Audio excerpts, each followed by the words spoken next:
मजाक उड़ाते हो यार, पहले जमीन तंग करते हो, फिर कोई यहां से चला जाए तो उसका मजाक उड़ाते हो। क्या बंदूक लेकर तुम्हारे गले पड़ जाए वो? भाई बोलने का काम है उसका, साफी है वो अपनी साफत से टक्कर दे रहा था, देता रहेगा, शहीद है। तुम्हारे लिए निशाने इबरत बनेगा वो। मैंने पहले कहा था, आज फिर कह रहा हूं कि तुम्हें सिर्फ मारना आता है, हमें और बहुत कुछ आता है, और वो हम इंशाल्लाह करके दिखाएंगे। मैंने अपने बच्चों से भी माफी मांगी। मैं एक साल में उनको कोई किसी एक मौके पर भी जो मैं उनके साथ टाइम गुजारा करता था, मुझे वो मौका ही नहीं मिला। मैंने उसी वीडियो में उनसे माफी मांगी कि बेटा सॉरी, बाबा फिर लेट हो गए, लेकिन वादा आपसे पूरा करेंगे। लेकिन आपको पता मेरे दिमाग में वाही चीज क्या चल रही थी? मेरा भी आप सबसे एतबार खत्म हो गया। आखिर में मेरे दिमाग में ये आ रहा था कि अरशद नहीं है, बोलेगा कौन? वही था, सबको इकट्ठा करके वहां अदालत में पहुंच गया था। क्यों पकड़ा उसको? हौसला देता था, डट कर खड़ा था, हर जगह उसने आवाज उठाई और पूरी कोशिश की उसने कि यह मुश्किल वक्त गुजर जाए। अभी मैं इस यकीन के साथ अंदर जाऊंगा कि अरशद पीछे नहीं खड़ा हुआ। अब सिर्फ ये एक कमी मुझे महसूस हुई है, वो इस कमी के साथ पाकिस्तान छोड़ गया था। वो तकलीफ मैंने आज पहली मर्तबा महसूस की है कि जब वो ये मुल्क छोड़कर जा रहा था तो वो कितना बेबस था, और उसका हमने मजाक उड़ाया कि फलां फ्लाइट से निकल गया, इस तरह निकल गया, इस तरह भाग लिया। उसने मुझे फोन पे बताया, इमरान तुझे पता है मैं कैमरे में जानबूझकर मुस्कुरा रहा था, वो इसलिए कि मुझे पता था ये मेरा मजाक उड़ाएंगे। मजाक उड़ाते हो यार, पहले जमीन तंग करते हो, फिर कोई यहां से चला जाए तो उसका मजाक उड़ाते हो। क्या बंदूक लेकर तुम्हारे गले पड़ जाए वो? भाई बोलने का काम है उसका, साफी है वो अपनी साफत से टक्कर दे रहा था, देता रहेगा, शहीद है। तुम्हारे लिए निशाने इबरत बनेगा वो। मैंने पहले कहा था, आज फिर कह रहा हूं कि तुम्हें सिर्फ मारना आता है, हमें और बहुत कुछ आता है, और वो हम इंशाल्लाह करके दिखाएंगे। जबर का मौसम कब बदलेगा? जबर का मौसम कब बदलेगा? हम बदलेंगे तब बदलेगा, और बदलेगा, जरूर बदलेगा। मैं कुछ चीजें बड़ी क्लियर कर देना चाहता हूं अगले 2-4 मिनट के अंदर, कोई गलतफहमी रहे ना, खुलकर बात कर लेते हैं। हमारे ऊपर पर्चे देने की औकात पॉलिटिशियंस की नहीं है। ये क्या बेचते हैं, पर्चा देंगे हम पे? कमजोर लोग, बुजदिल। ये इमरान खान पर्चा करवाएगा, नवाज शरीफ करवाएगा, आसिफ जरदारी पर्चा करवाएगा हम पे? ये औकात है पर्चा देने की इनकी? भट्ट साहब नहीं करवा सकते ये। इनकी क्या जरूरत है कि हमारे ऊपर पर्चा करवाएं? पर्चा मेरे पे हो या मीर शकील पे हो, अरशद शरीफ पे हो या साबिर शाकिर पे हो, समी भाई पे हो या भट्ट साहब आपके ऊपर हो या जमीर भाई आपके ऊपर हो, ये नहीं करवा सकते पर्चा। ये जो पर्चा हमारे ऊपर होता है ना, बगावत का, गद्दारी का, इसके कॉपीराइट ही नहीं है पॉलिटिशियंस के पास। हर चीज के कॉपीराइट्स होते हैं ना।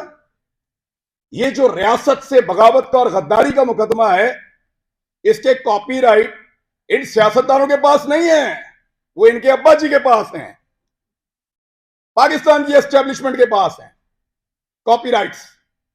गद्दारी का पर्चा, बगावत का पर्चा, वो हम पे करवाएंगे। सिर्फ हमें मारना नहीं आता,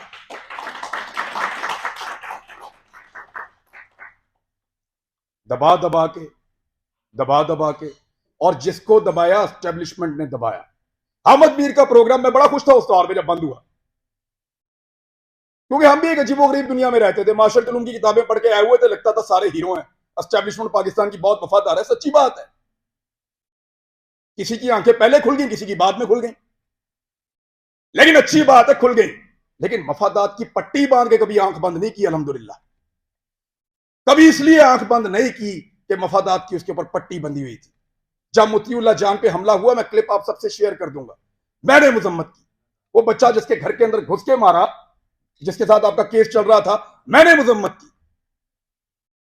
जब अफसार आलम पे गोली चली तब मुजम्मत की। सब रिकॉर्ड के ऊपर मौजूद है, हामिद मीर के ऊपर गोली चली, मुजम्मत की। लेकिन हामिद मीर ने अपने मुंह से कहा था, मेरे भाई ने, कि मेरा प्रोग्राम सियासतदानों ने बंद नहीं किया। इमरान खान की क्या औकात है, बंद तो उन्होंने किया है। अब बोलता है इमरान खान से बदला लूंगा। अपने मुखालिफ को पहचानिए, फिर इकट्ठे हो जाएं, तो शायद आपकी जान छूट जाए, वरना ऐसे ही इसी तरह हमारा वक्त गुजरता रहेगा।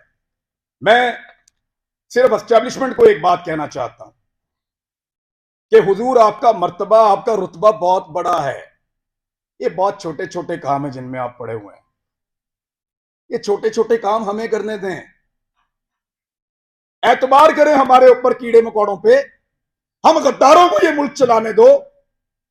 आप मुहिब्बे वतन है, बहुत बड़े लोग हैं आप, बड़े बड़े काम किया करें आप, आपका रुतबा बहुत बड़ा है, बड़ा मुकद्दस काम है आपका, हम उसकी कदर करते हैं, यूं सलूट करते हैं आपको,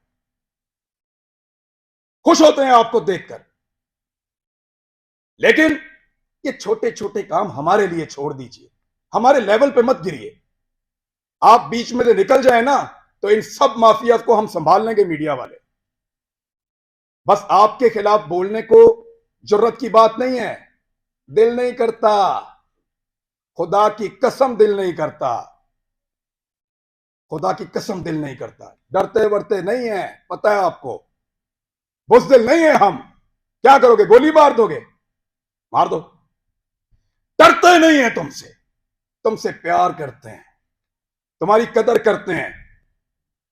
डरो उस दिन से जिस दिन हमारे अंदर से ये जज्बा खत्म हो जाए। हम प्यार करना चाहते हैं, हमें मत धकेलो, दीवार के साथ मत लगाओ, बंद करो। पाकिस्तान के फैसले पाकिस्तानी करेंगे, पाकिस्तान के फैसले हम करेंगे, ये हमारा राइट है, लोगों का राइट है। पॉलिसी ये कहती है, ये बंद कमरों के अंदर ड्रामे बंद करो। पाकिस्तान को तजुर्बा, मैं बचपन से पढ़ रहा था, लिखा हुआ था, इस्लाम के लिए तजुर्बागाह बनाएंगे पाकिस्तान को। हमारे लीडर्स ने यह बताकर पाकिस्तान बनाया, वो किसी और चीज की तजुर्बागाह बना दिया। इसको पकड़ लो, उसको नंगा कर लो, उसको डंडे मारो, उसके कपड़े उतार दो, उसको सीट के वहां पे ले जाओ, इसको जगाते रहो, इसको शहरों में फिराओ। अजीब ड्रामेबाजी है। ये मुल्क क्या बना दिया आपने इसको? आपके अपने घरों में बच्चे नहीं है? ये हम पे रूल कर रहा है, पहले गोरा कर रहा था, अब एस्टैब्लिशमेंट कर रही है। इससे अगर निकलना है ना, तो एक बार सोचना पड़ेगा। मैंने यहां किसी को तनकीद का निशाना नहीं बनाया, मैंने सिर्फ बताया है कि वो कौन है जो हम सबको डैमेज कर रहा है। इस मौके से हमें फायदा उठाना चाहिए, हम सबको एक मौकिफ बनाना चाहिए, एक मौकिफ, कम से कम इस बात के ऊपर कि एक को मार पड़ेगी तो सबको मार पड़ेगी। यहां से भी शुरू कर लो तो बहुत है, बाकी मर्जी है। अगर डिवाइड एंड रूल करना है तो फिर करते रहिए, इस गंदे खेल का हिस्सा बनना है तो बनते रहिए। व्हाट्सएप को मैं इसलिए अप्रिशिएट करूंगा कि कोई भी फोरम हो, कोई भी जगह हो, कोई भी बुलाए, जब सहाफत का नाम आता है तो आप लोग आ जाते हैं। सर, आप लोगों का बहुत शुक्रिया। हालात बहुत मुश्किल है, जिस मुल्क का चीफ जस्टिस कहे कि वो बेबस है, उधर व्हाट्सएप क्या करें बेचारे। लेकिन ये वक्त भी गुजर जाएगा, यूनिटी आएगी इंशाल्लाह, इकट्ठे होंगे। और हम नहीं चाहते कि हम अपनी एस्टेब्लिशमेंट का मुकाबला करें। ये बात आ जाओ, अब तक के लिए इतना ही, थैंक यू।